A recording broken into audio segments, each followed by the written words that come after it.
Welcome to this step-by-step sand and finish guide for breathing new life into your tired, well-used engineered oak floor.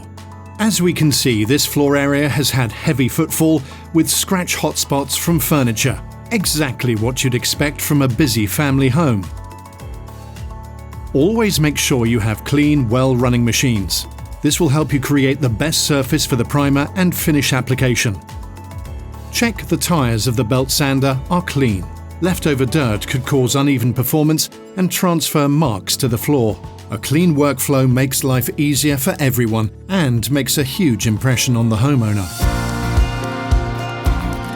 We recommend a 50 to 60 grit belt to start, but use your expert judgment depending on wood species. A good way to understand the sanding process is that the coarse abrasive used for the first sanding serves to remove the previous treatment and to render the floor flat. All other sanding is required to remove the scratches from the initial sand. Finishing is typically done with a P120, so an example of grit selection would be starting with a P50 or 60 and finishing with a P100 or P120. Remember, don't skip more than one grit. If staining, some extra sanding processes are recommended. When sanding, remember to stagger your start and stop position from pass to pass and feather at each end to avoid start-stop marks, which can be very obvious in the final finish. The edger is used to get to those areas not able to be worked on by the belt sander. Be sure not to grind the edger through corners. This will create a dip on the floor that is difficult to remove. Instead, feather up to the corner, then pick up the edger and move it to the other side and feather again. The leftover corner sections can be finished with a scraper and hand sander. The floor should be vacuumed between cuts to keep on top of dust and stray grit. For the blending process, you will need your Bona FlexiSand, multi-disc drive plate and sanding discs.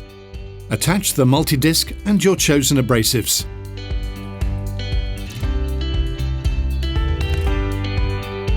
Move the buffer in the same direction as the flooring. Remember to overlap each pass by 50%. It's very important to create uniform timber texture to avoid colour variation if a stain is going to be used. During the buffing phase, very fine dust is created and gets packed into the wood seams. Even after vacuuming, this hard-packed dust can still be there. Applying finishes to these areas will cause this dust to swell and results in what's known as grain raise. We have a better way for you to get the cleanest, smoothest floor ready for finishing, and that is the Tampico brush, which is named after the plant it's made from. It's stiff enough to get the dust out of the floor and seams, but soft enough not to scratch the wood, pretty much eliminating all first coat issues. Start your Tampico cleaning at the far wall and move towards the exit. Again, overlap each pass by 50%. Vacuum the room one last time, and now you're ready to start applying the chosen finishes. For this job, we're going to be using 1 coat of Bona Natural Primer, followed by 2 coats of Bona 2-part Traffic HD.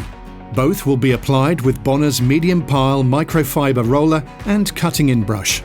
Oh, a quick reminder, Bona primers should never be used as the final treatment for wood floors. The natural primer has a small amount of white pigment, which helps keep the natural colour of the wood and can help reduce it from yellowing. Give the bottle a good shake. Open, remembering to insert the filter, and decant into your roller tray.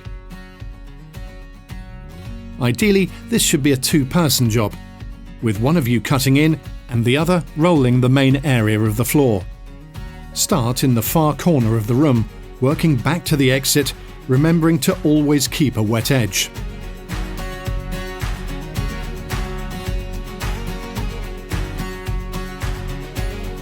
Leave to dry for at least 2 hours. When only applying 1 coat of pigmented primer, we recommend any denibbing be done after the first top coat has been applied and dried. Denibbing on 1 coat of pigmented primer can lead to patchiness. To apply the Bona Traffic HD, pour the hardener directly into the bottle and shake well. Don't worry, you have a good 4 hours of use time, but we suggest getting the job done well within this time.